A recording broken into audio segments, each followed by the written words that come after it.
Hello అందరికీ. నిన్న మా అఖిల్‌ది బర్త్‌డే ఉండే. మా అక్క వాళ్ళ ఇంటికెళ్ళాము. వానికి ఎంతమంది ఫ్రెండ్స్ ఉన్నారో తెలుసా? మీరే చూడండి.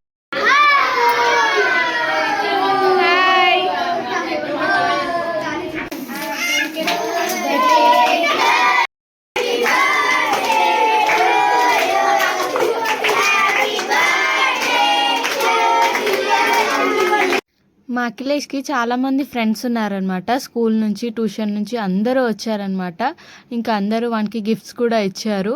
ఇంకా అఖిల్, శాన్వి చూడండి ఎలా ఉన్నారో. మా అఖిల్, శాన్వి చాలా అల్లరి చేస్తారేమో అనుకున్నాను, కానీ వాళ్ళ ఫ్రెండ్స్ మాత్రం ఇంకా ఎక్కువ ఉన్నారనమాట. ఒక్కొక్కరు ఒక్కొక్క రేంజ్‌లో ఉన్నారు. వాళ్ళు అసలు పిల్లలే కాదు, చిచ్చర పిడుగులు అనమాట. కేక్ కట్ చేసిన తర్వాత ఇంకా పిల్లలందరూ కేక్ తినేసి ఇంకా ఇంటికైతే వెళ్ళిపోయారనమాట. సో ఇదనమాట ఇవాల్టి వ్లాగ్ వచ్చేసి. ఎలా అనిపించిందో కింద కామెంట్ చేయండి. అండ్ మా అఖిలేష్‌కి హ్యాపీ బర్త్‌డే చెప్పేయండి.